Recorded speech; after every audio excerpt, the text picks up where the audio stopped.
अब आपको दिखाते हैं देवभूमि में उत्तराखंड की खबरें। मुख्यमंत्री पुष्कर सिंह धामी दिल्ली दौरे पर हैं। बताया जा रहा है कि नड्डा से मुलाकात के बाद दूसरे कई केंद्रीय नेताओं से मुलाकात कर सकते हैं। बता दें कि पूर्व केंद्रीय मंत्री रमेश पोखरियाल निशंक ने भी हाल ही में राष्ट्रीय अध्यक्ष से मुलाकात की थी। केंद्रीय मंत्री रमेश पोखरियाल के बाद अब सीएम धामी का ये दौरा काफी अहम माना जा रहा है। बताया जा रहा है कि सीएम धामी अगले कुछ दिन तक दिल्ली में ही रह सकते हैं। फिलहाल उत्तराखंड में सीएम धामी के इस दौरे को लेकर सियासी अटकलें तेज हो गई हैं।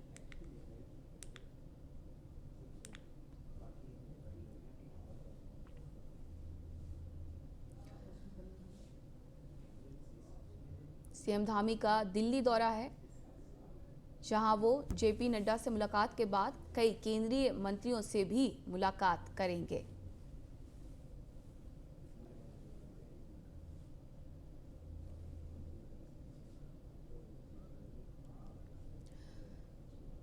खबर हल्द्वानी से। कांग्रेस नेता यशपाल आर्य के घर पहुंचे पूर्व सीएम हरीश रावत। सरकार बनाने को लेकर पूरी तरह आश्वस्त है कांग्रेस। वहीं पोस्टल बैलेट को लेकर हरीश रावत ने फिर से सवाल उठाए हैं। लालकुआं पुलिस कर्मियों तक नहीं पहुंचे पोस्टल बैलेट। पहले खटीमा विधानसभा में भी नहीं पहुंचे थे पोस्टल बैलेट। उन्होंने कहा कि बीजेपी से लड़ने वाली पार्टियों को भी साथ चाहते थे। राज्य के सभी लोकतांत्रिक दल आएंगे कांग्रेस के साथ। तो हरीश रावत ने ये बड़ा वादा किया है, जहां उन्होंने कहा है कि सरकार हमारी ही बनी।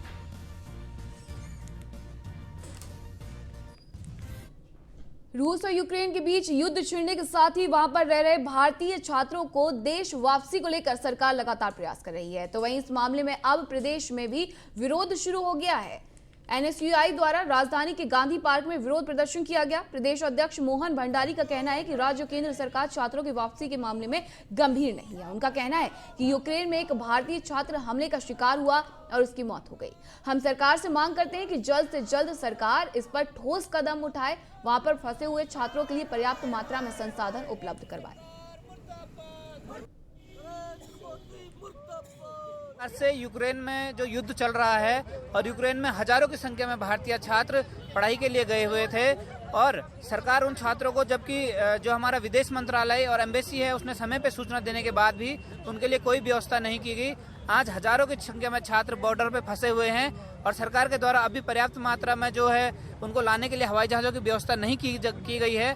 और कल ही भारत कर्नाटक का एक छात्र वहां हमले में मारा भी गया है। तो हम सरकार से यही मांग कर रहे हैं कि जो भी छात्र बॉर्डर पर पहुंचे हैं उन्हें जल्द से जल्द वतन वापसी उनकी की जाए और जितने भी संसाधन वहां पर अपर्याप्त पड़ रहे हैं उनकी पूर्ति की जाए और छात्रों को हर संभव स्थिति में भारत लाया जाए। प्रकार से यूक्रेन में जो युद्ध चल रहा है और यूक्रेन में हजारों की संख्या में भारतीय छात्र पढ़ाई के लिए गए हुए थे और सरकार उन छात्रों को, जबकि जो हमारा विदेश मंत्रालय और एम्बेसी है उसने समय पे सूचना देने के बाद भी उनके लिए कोई व्यवस्था नहीं की गई। आज हजारों की संख्या में छात्र बॉर्डर पे फंसे हुए हैं और सरकार के द्वारा अभी पर्याप्त मात्रा में जो है उनको लाने के लिए हवाई जहाज़ों की व्यवस्था नहीं की गई है। कल ही भारत कर्नाटक का एक छात्र वहां हमले में मारा भी गया है। तो हम सरकार से यही मांग कर रहे हैं कि जो भी छात्र बॉर्डर पर पहुंचे हैं उन्हें जल्द से जल्द वतन वापसी उनकी की जाए और जितने भी संसाधन वहां पर अपर्याप्त पड़ रहे हैं उनकी पूर्ति की जाए और छात्रों को हर संभव स्थिति में भारत लाया जाए। प्रकार से उधम सिंह नगर के जसपुर निवासी दिव्यांशु चौहान यूक्रेन के सूमी शहर में फंसे हैं। उनके माता पिता ने सरकार से अपने बेटे की सकुशल वापसी की गुहार लगाई है। वहीं एमबीबीएस की पढ़ाई कर रहे दिव्यांशु से मिली जानकारी के मुताबिक वो अब भी अपने कॉलेज के हॉस्टल में ही हैं और शहर में कर्फ्यू के कारण कहीं बाहर जाना भी मना है।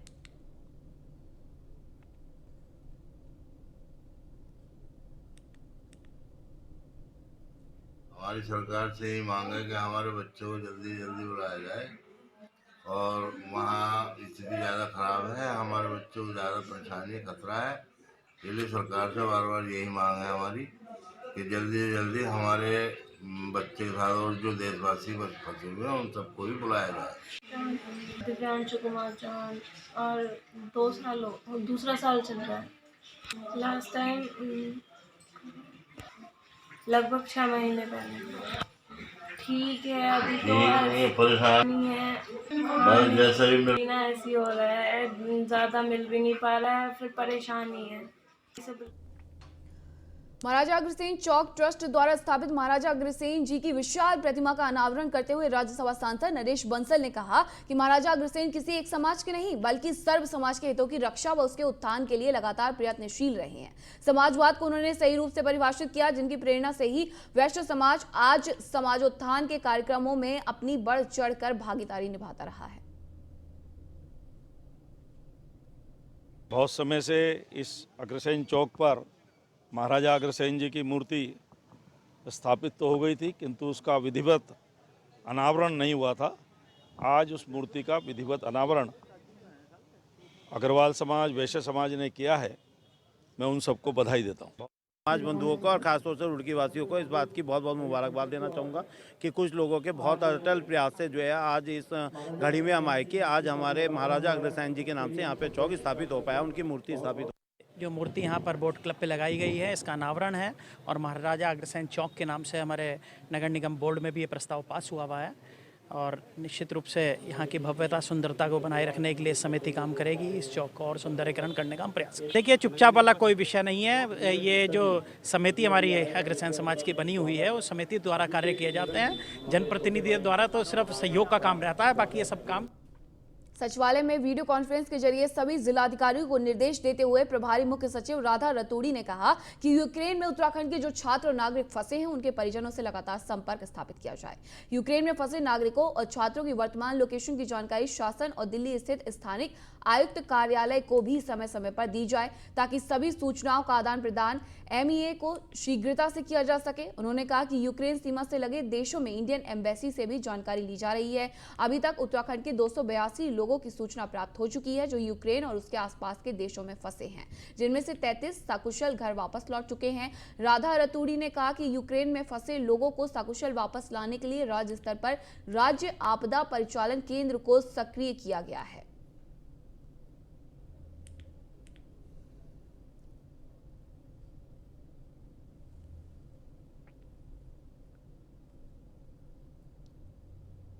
जिला मुख्यालय स्थित गुलाब राय में दशकों पुराना जल स्रोत रेल परियोजना की भेंट चढ़ चुका है। ऐसे में स्थानीय लोगों के साथ ही शहरवासी खासा परेशान दिख रहे हैं। इस जल स्रोत से दूर दराज से लोग पानी भरने को आते थे, जबकि गर्मियों के मौसम में जब नगर क्षेत्र में पेयजल आपूर्ति बाधित हो जाती थी तो सभी लोग इसी जल स्रोत से प्यास बुझाते थे। लेकिन अब ये स्रोत भी खत्म हो चुका है, जिस कारण लोगों को भविष्य की चिंता सताने लगी है। बता दें कि ऋषिकेश कर्णप्रयाग रेल लाइन परियोजना के तहत रैतौली बाईपास के पास निर्माणाधीन सुरंग के कारण गुलाबराय स्थित वर्षों पुराना प्राकृतिक जल स्रोत सूख गया है। इस स्रोत के सूखने से क्षेत्र की जलापूर्ति पर बुरा असर पड़ रहा है और 1 महीने से प्राकृतिक स्रोत में पानी भी नहीं आ रहा है, जिससे लोगों की मुश्किलें भी बढ़ती जा रही हैं।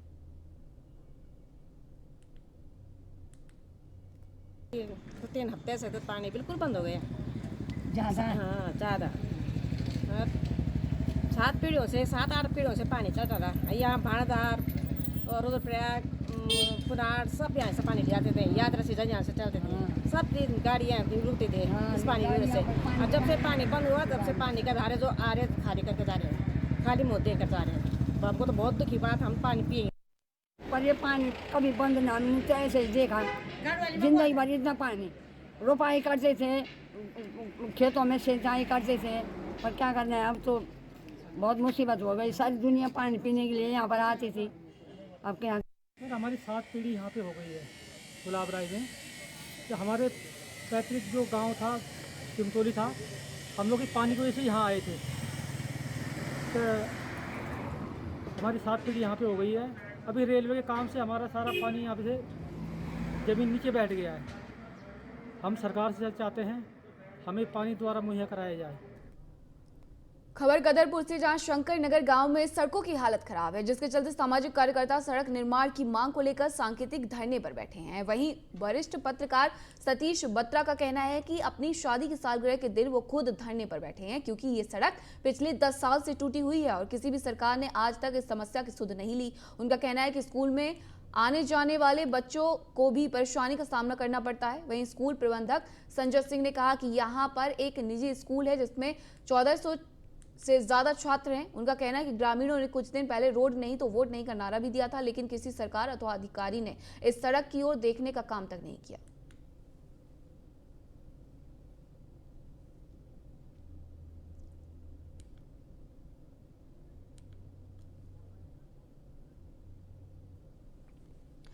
तो गदरपुर से ये खबर आपको बता रहे हैं, जहां लोगों ने पिछले दिनों रोड नहीं तो वोट नहीं के नारे भी दिए थे। सामाजिक कार्यकर्ताओं के द्वारा सांकेतिक धरना प्रदर्शन यहां पर किया जा रहा है। रोड खस्ता हाल है, इस वजह से ये धरना प्रदर्शन किया जा रहा है। जर्जर सड़क को जल्द सुधारने की मांग कर रहे हैं और पिछले 10 साल से टूटी पड़ी है गांव की सड़क।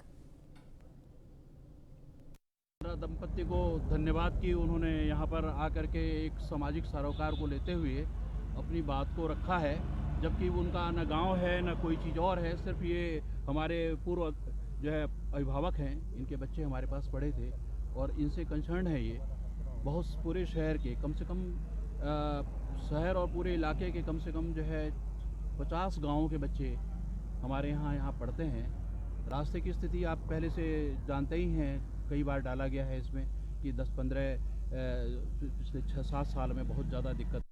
ये कहना है कि 2014 में इस सड़क का निर्माण हुआ था और उसके बाद ये सड़क आज 9 साल हो गए हैं और सड़क इतनी जर्जर हालत में है कि अगर कोई भी सड़क पर जाएगा तो देखकर हैरान हो जाएगा। मेरे ख्याल हम ऐसे लग रहा है कि जैसे हम 100 साल पीछे को चले गए हैं इस सड़क को देखकर। मतलब यहाँ करीब मोनाड स्कूल इसी रोड पर है, करीब 1400 बच्चे स्कूल में शिक्षा ग्रहण करते हैं, नर्सरी से लेकर इंटर तक के, और बच्चों का यहाँ से निकलना मुश्किल हो जाता है। बारिश में सड़क में मालूम नहीं चलता कि खड्डा है या सड़क है। और देवभूमि में इतना ही। देखते रहिए न्यूज़ 1 इंडिया। नमस्कार।